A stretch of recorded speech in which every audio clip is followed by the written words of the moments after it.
Hello বন্ধুরা, আশা করছি সবাই খুব ভালো আছো। তো আজকে দুটো সুন্দর মুখরোচক জিনিস করে তোমাদের দেখাবো। সেটা দেখেই তোমরা বুঝতে পারছো এগুলো মশলা নিয়ে নিয়েছি। এগুলো আজকে এখন ভেজে নেব আমি।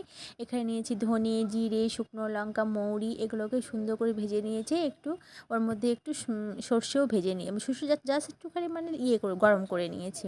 নিয়ে মশলাগুলোকে আমি শিলপাটায় সুন্দর করে আধা ভাঙা করে গুঁড়ো করে নেব। আর সর্ষের তেল দিয়ে দিয়েছি কড়াইতে। আর এই যে এটা আমটাকে 2 দিন ধরে রোদ্রু ছিল না, সেই জন্য 2 দিন লেগে গেছে আমার। আমটাকে একটু শুকিয়ে নিয়েছি আমি আমটাকে হলুদ লবণ দিয়ে মেখে রোদের মধ্যে দেখে বুঝতে পারছো। এবার আমটাকে একটু তেলের মধ্যে কষিয়ে নেব। যদি ওর গায়ে একটু জল লেগেও থাকে, সেই জলটা পুরোটা যেন এই তেলের মধ্যে যেন মানে জলটা যেন মানে মরে যায়, মোট কথা। তো যাই হোক, জলটাকে পুরো মেরে নেব। তারপরে আমি এখানে দিলাম একটু লঙ্কার গুঁড়ো, লবণ, একটু হলুদ দিয়ে দিয়েছি। এবার তেলটা যখন ফেনাটা কেটে যাবে, যতক্ষণ ফেনা কাটবে না ততক্ষণ ভাববে যে এর মধ্যে কিন্তু জল আছে। দেখো আমার বোঝাই যাচ্ছে আমটা কষানো হয়ে গেছে, আমটা সেদ্ধ হয়ে গেছে। এবার আমি নামিয়ে নেব। তো মশলাটা একটু ঠান্ডা হওয়ার পরেই তেলটা, তার মধ্যে আমি যে আধা ভাঙা করে মশলাগুলো গুঁড়ো করে নিয়েছিলাম সেগুলো দিয়ে দিলাম। দিয়ে এইভাবে আমি রেখে দেব। পরে এটাকে বয়মে আমি ভরে নেব। আর তারপরে আর একটা তোমাদের দেখাচ্ছি।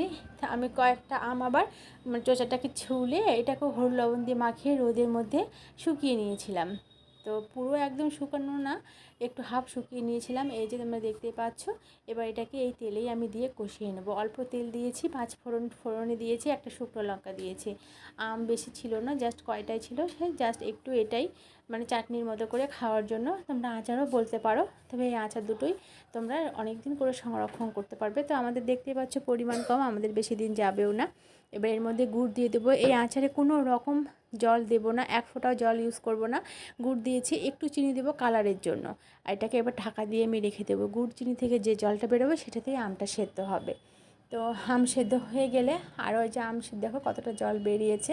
এবার এর মধ্যে ওই একটুখানি মশলা আমি রেখে দিয়েছিলাম আম তেল থেকে, সেই মশলাটুকু দিয়ে দেবো। দিয়ে এবার এই আচারটাকে আমি কয়েকদিন রোদ্রের মধ্যে ভালো করে কড়া রোদ্রে দিয়ে দেবো। তারপরে বয়ামে ভরে রাখবো।